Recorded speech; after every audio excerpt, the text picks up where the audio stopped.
known around the country, well, around the world, as one of the most wealthiest countries. However, it is also known as one of the the place that has the highest number of people living in poverty.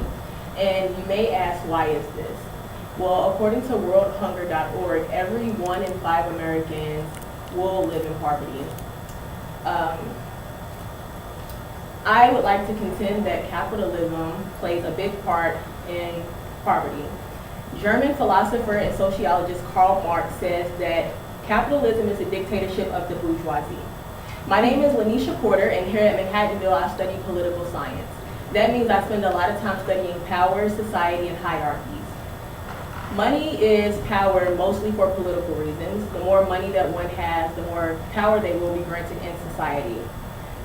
With that, today I would like to persuade you on how capitalism once again perpetuates poverty for 3 reasons. It encourages minimum wages. It encourages minimum wages that don't support the cost of living. It prioritizes money over ethics, and it creates a gap in academic achievement.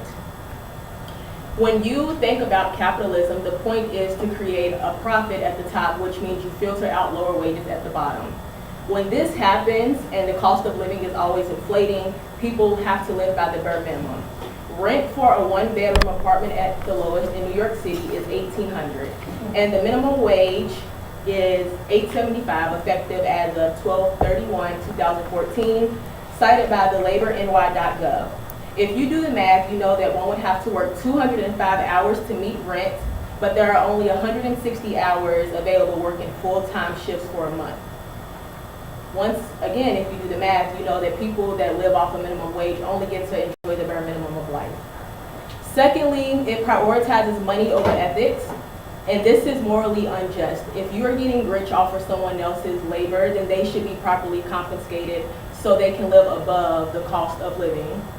Pope Francis said, "Today everything comes under the laws of competition and the survival of the fittest, where the powerful feed among the powerless. As a consequence, masses of people find themselves excluded and marginalized, without work, without possibilities, without any means of escape." And this is true in the society that we live in. If you look around, the idea is always enforced that we value money over moral goodness, which is evident in the food industry, tobacco industry, and even the beauty industry that uses people's insecurities to get rich. Now this leads me to my last point, that capitalism perpetuates poverty because it creates a gap in academic achievement. When you think about the workers, you know that they work long hours to make a living. And when they are underpaid, that means that they continuously work long hours. Now what I really want to focus in is on the children of these workers. When you have a parent who is always working long hours and they can't be domestically inclined, this means that the child will have some type of skill set that is underdeveloped. Now we can assume that most working class families have children that attend public school because private school is so expensive. So this means in public school, a child probably won't be granted the one-on-one attention that they need to develop skill sets and nurture potential. And when you go to a school where your skill set is not nurtured fully, that is expected to be done at home. However, if you have a parent that is always working, when that child is at home, that child is eroded of different skill sets that they will need to go out and compete with their counterparts who may come at a more prepared level when it comes time to compete for careers. Which means you have a child who is ready for a job and another child who is ready for a career, and that alone you can see perpetuates poverty. In conclusion, I would like to remind you that capitalism does not exist independently without affecting morals, values, or society as a whole. There are people who would like to reject the correlation between poverty and capitalism and believe that people choose to be poor. There are some people who believe that they would never admit to such defeat, such as being trapped at the bottom. That those people living on minimum wage should have taken more advantages in life and worked harder to achieve more.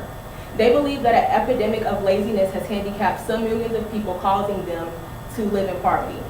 Thoughts of this nature sounds like someone who was born on third base thinking they made a home run, not being mindful that some people weren't even born in the stadium and had much more of a struggle to find first base, let alone make a home run.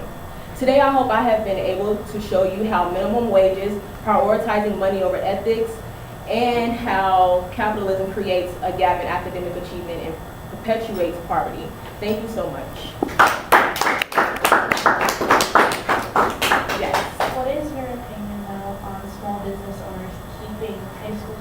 example, employed but being forced to have to pay them $8.75 an hour, because quite honestly, like, that's a lot of money for a student to be sitting there as a cashier. I do believe that small businesses is the staple of the American economy, but I also believe that people should be properly compensated if they work hard. The American dream is that if you work hard and you put in the work, then you will be compensated and you will have a chance at the American dream. So if capitalism, what would be your alternative then? Like, what's the solution? Well, we do big bailouts for motor companies. Maybe the government can give more money so that people can raise their wages. Good. So you wouldn't go for like another system other than capitalism, but like I have observed communism, and the thing with communism is it sounds really good, but it infringes on individuality. And so I don't think you would want to live in a society where you're dictated about how many kids you can have and how many hours you're allowed to work.